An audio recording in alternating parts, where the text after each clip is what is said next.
This episode of Dujuan Thomas Live is brought to you by Signature Styles, located on 1034 North 13th Street, brings you the best service for all of your beauty needs, from hair,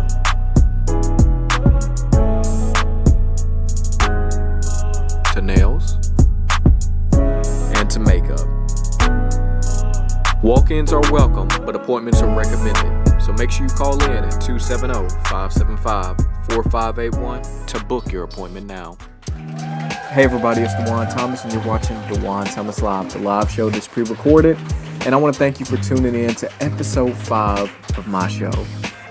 This will be the final episode of season 1, and it's honestly so amazing to me that this whole idea that I came up with, and here I am finishing my first season of my own show. And it still blows me away that I'm able to say this is my own show, filmed in my own studio by my own production. Like, it's amazing. I'm just blown away. I'm grateful for God for blessing me with this idea, blessing me with the good people that have been in my life to get me to where I am right now, and just all my guests. I'm grateful for my guests that have come onto the show and my musical talents, and just everybody that has helped make this dream a reality. And not to say that this is the end, because we're definitely coming back. And I've been in the works with a couple things, trying to get some ideas of where I want to take season 2. Because I was thinking, I could have this on local TV. I could do this, I could do that. And it's still idea stages. Like, I'm not sure where I want to take my show. It's not that I can't do anything with it. It's just that I'm not sure yet. So I'm just going to, pray about it and think about it and just get some advice and see where I want to go. But season 1's got a lot in store. I'm not the type that likes to talk before things are done, but just be looking out for some exciting news here in the future. And following the finish of this season, I will be putting out a lot more content. I want to start doing some more live streams and putting out my motivational videos over on Facebook. So make sure y'all go like my Facebook page and go do all that good stuff so you can be up to date on everything that I got going on. And then here on this channel, I will be putting out some vlogs. I've been filming so much stuff that I want to get out, but this show has just been the focus and the priority. So that's what's been taking up all my time. But hey, bigger things are coming, and I'm excited for y'all to be along on this journey. So in this episode, we have a very special guest. It's the one, the only Mr. George Bray, Mayor George Bray, my former opponent in the mayoral election here in Paducah. I'm so grateful for him to come on the show. We had a great discussion. We talked about a lot of stuff, even going back to what he thought whenever he saw me running for mayor. Like, I just wanted to hear it. So I'm excited for that. So make sure y'all tune in and watch that. And then at the end, we have a very special musical guest. It's going to be Miss Tiffany Okerson and Miss Ashley Allen performing for us. Amazing performance. I enjoyed filming this because, I'm the one that does all this filming. So it was an amazing time filming with them and just enjoying their music because they did an amazing job. So make sure you tune in at the end to see that. But this is the last episode, and honestly, these monologues are supposed to be me talking about stuff going on abroad and in Paducah, but nothing has been going on. Like, Paducah has been dry here recently, which I guess is a good thing. There hasn't been any bad news, and there hasn't been any good news, really. But hey, it's Easter. Easter's coming up, and this is the day that we celebrate the resurrection of Jesus Christ. So if you don't have a church home to go to, make sure you go to House of Hope Ministries. They're going to be open for in-person service. It's going to be an amazing time. I've been working with that church over the past however many months. It's been an amazing experience. Pastor Mike, Jalen, and all the members there. It's an amazing church. So make sure y'all tune in or go to in person at House of Hope Ministries. And then also my home church. I can't leave them out. We're Memorial Church of God in Christ. We'll also be having service. So you can tune in there, join them. I'm going to be there as well because, I get the timings lining up for me. So I'll be able to attend my home church and the church I work for. So that's going to be good. So make sure you tune in or show up to somebody's church because, this is a special day. The day that Jesus rose from the dead. Amazing day. So I guess I'll end out with this. For all of you out there that have been inspired by my work, that look up to me, because I get so many messages, and I appreciate all of you.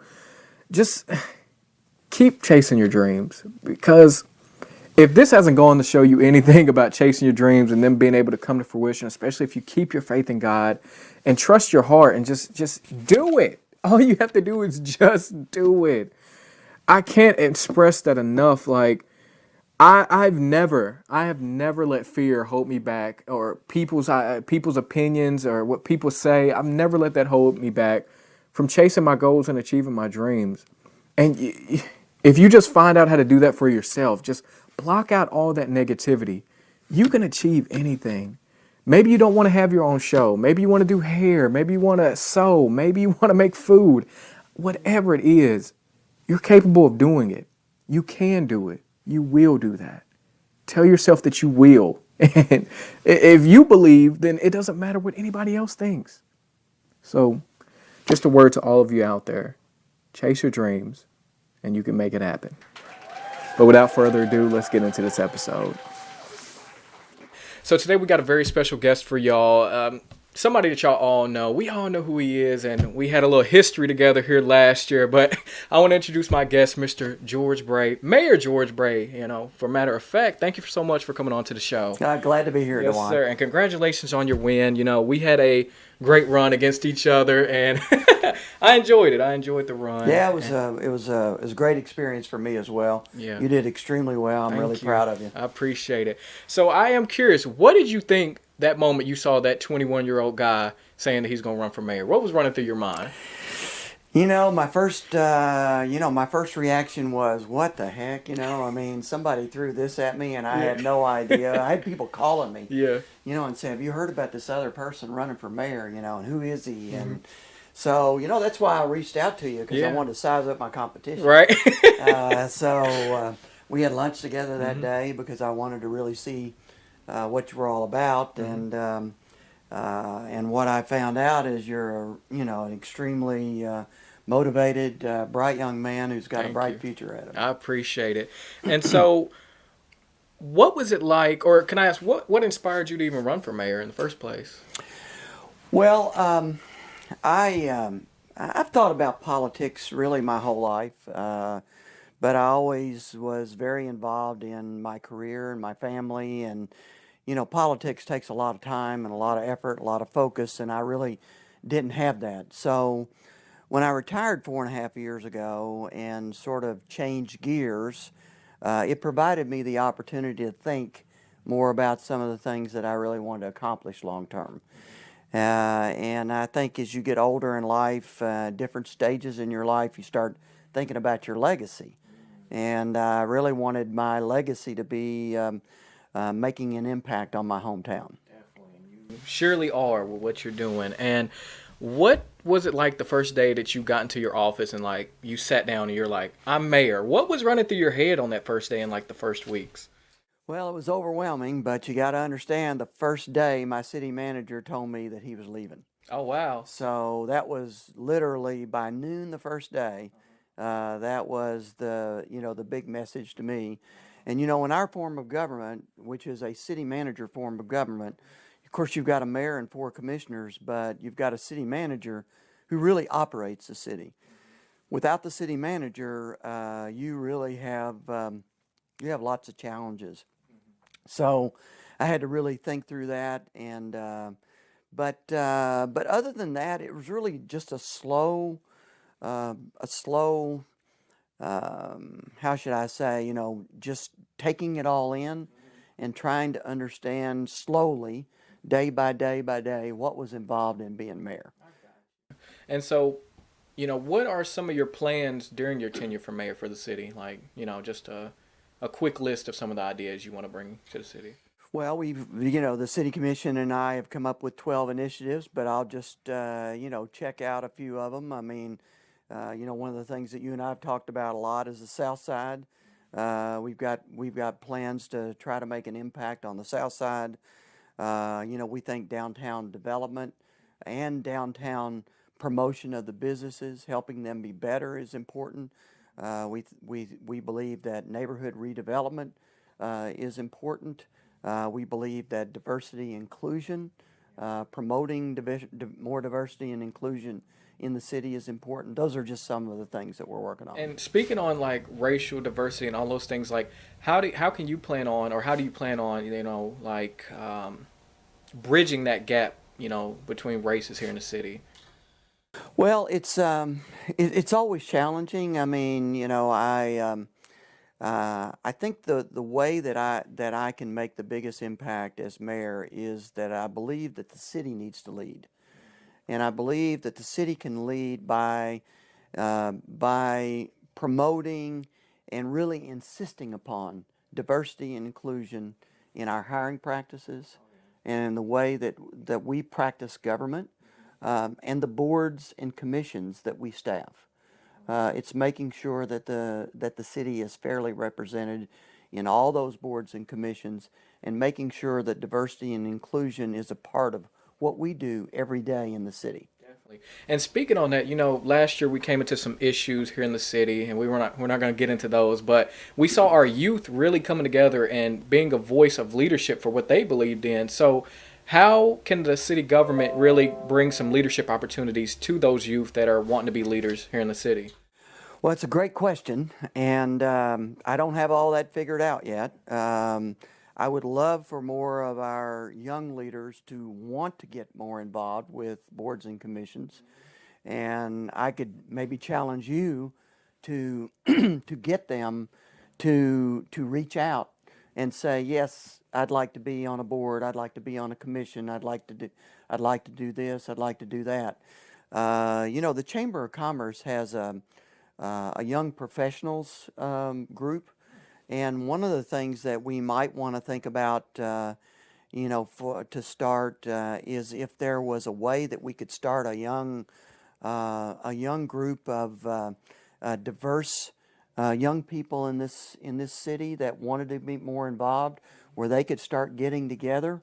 One of the things that I saw last year, is when something that we all may not agree on happens, then people come out of the woodwork on both sides to say, how they feel. But really, real progress happens in the long run when people work at it. People do what like you did, and that's run for office. Those are challenging things to do, but we need more young, diverse people in this city coming together and saying we want to be a voice, but there's a way to do that, and I'd like to talk with you about stimulating a process to have their voice more involved. For as long as they have existed, the Boys and Girls Club has always been about coming together to support the families of their communities and to do whatever it takes to give every kid a chance at a great future. The Oscar Cross Boys and Girls Club of Paducah. Definitely. And with the city or the commissions and the boards, now they go to the City of Paducah government website, right, to look into all those. Yes, but they can. I'll give you my card. I mean, they can email me, and I'll get them. A process, an application. Reverend Henderson, who's one of my fellow commissioners, and I are working very hard on a diversity council. And in fact, I have a meeting at 10 o'clock in the morning. We're continuing our conversations. I want to have that established by the end of March, by the end of the first quarter, end of my first 100 days. And but we need more people involved. We need more people engaged. And so if people out there want to be involved, I want to hear from them. Definitely. So y'all heard that right there. Make sure I'm going to have the contact info in the description below. Y'all can reach out. And if y'all want to make a difference here in the city, get out there and do it. Reach out to these establishments and these organizations and all this that are out there for you. And we hope that we get some more young folks and more leaders in the community out there to do that. And so being mayor is a very busy job, of course. So how have you kept grounded in this whole, first 100 days? Well, my wife would probably tell you that I have not been very grounded. She makes me turn my phone off at night, or she's trying to. But I get messages from people via text, Facebook Messenger, Facebook, emails on 3 different email addresses, and then voicemails. So the media, it can be overwhelming, but. Dujuan, I care about people. I care about leadership. I care about being mayor. I care about being inclusive. I care about, hearing from people to make sure that I can sense what people are thinking about and talking about in the city. I can't be all things to all people. I can't please everybody, but I can do better if I know how people are thinking. Definitely. And then, like, yes, or what was that? Earlier this week, we were at a funeral of one of my family members, and I noticed that people were trying to talk to you then about getting stuff together. So, like, everywhere you go, are you kind of like a celebrity of the city? Like, people stopping you, wanting to talk, do all that kind of stuff? Yeah, I don't know if you'd call it celebrity. Yeah. I mean, Paducah's a small town, but people do when I'm out. Angie and I like to go out to eat, um, and so people do like to stop me a lot, and it can get tiresome at times. But my wife Angie, she likes hearing about what's going on. She's my closest confidant. She's a good advisor. She's somebody that I can bounce things off of. How does this sound? That doesn't sound so good, George. So that gives me an opportunity. So we've attacked it together. That's good. That's always good to have that person that you can rely on, and especially in a relation, a married relationship. You always got that partner with you, so that's great to have. And so, in the city last year, one thing that we really faced was the flooding and all those issues related to that. So, like, how is the city government right now? You and the commission planning on like tackling that?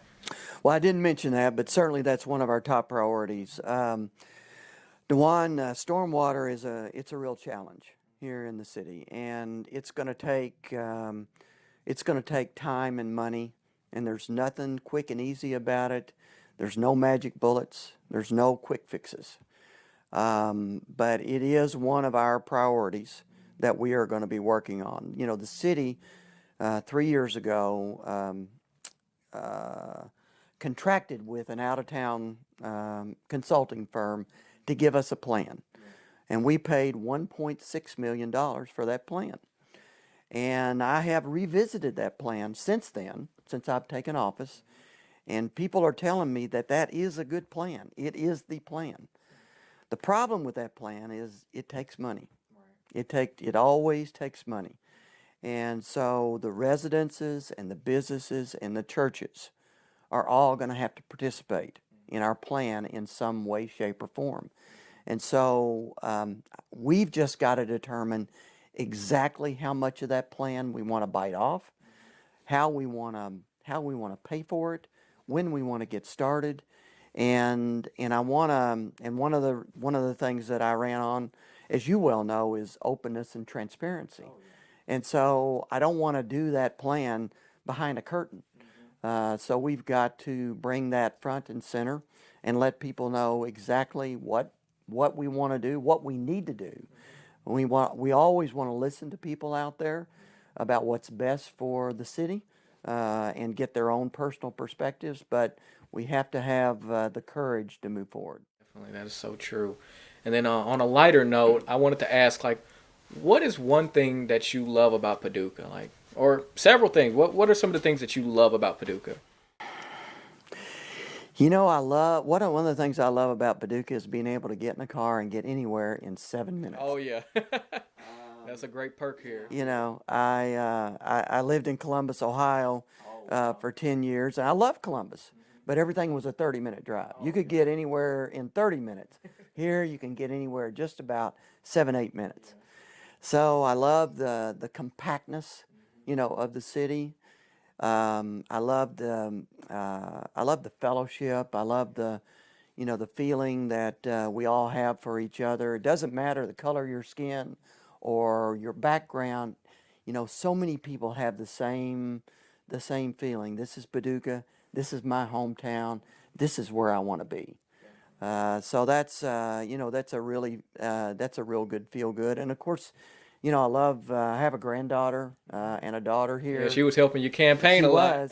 Charlotte was helping me campaign. I love to be around, family, and it's just always been home to me, and I love the opportunity to give back. Great answers right there. Got to get me teared up thinking about Paducah and family and all that stuff. And then my last question for you. We've had a great time talking. I've enjoyed your answers. But my last question is this, Mr. Bray. Are you going to be ready for me when I'm on that ballot in 4 years?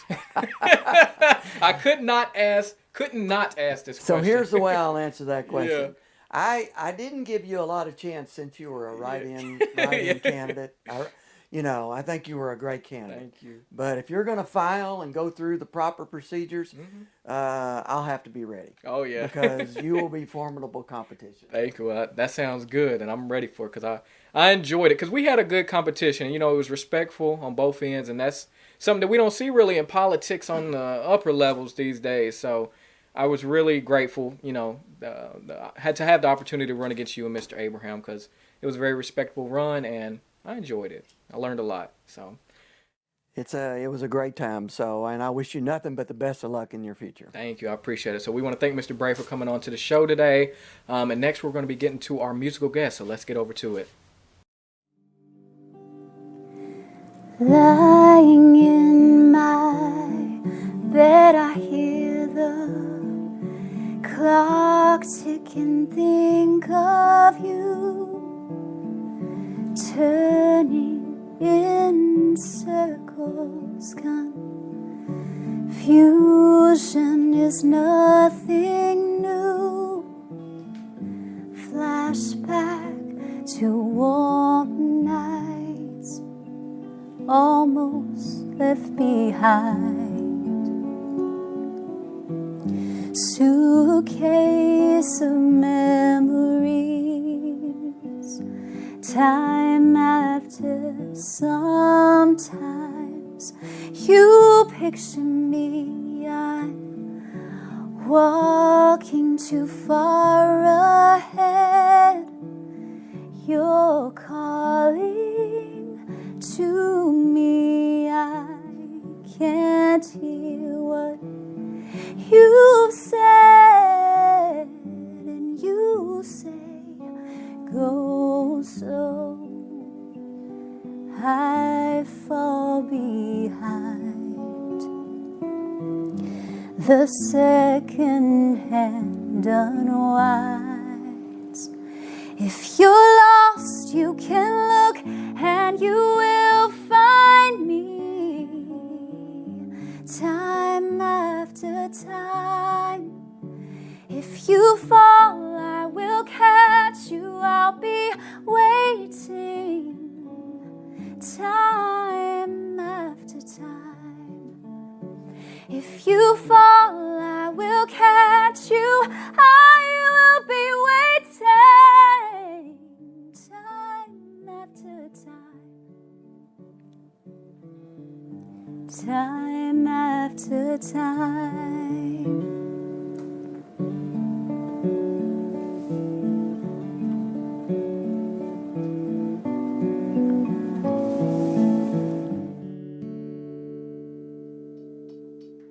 That was an amazing performance by Miss Tiffany Okerson and Miss Ashley Allen. I'm so grateful for them coming on to the show. They blew me away. As I was filming it, I was just enjoying it all. The vocals and the guitar, it was amazing. So I thank them, and I want to thank you for watching Season 1 of Dujuan Thomas Live. I'll see you soon. So we want to thank our sponsors for Season 1 of Dujuan Thomas Live. We want to thank Signature Styles, the Oscar Cross Boys and Girls Club, Tevin Meredith of Remax Realty Group, DJ Karuk, House of Hope Ministries, Big Mike's Barbershop at Makia's Place, Authentic Black Widow Jewelry, the Darriette Plus, Rosia's Event Planning, and last but not least, Red's Donuts, the best donuts in town.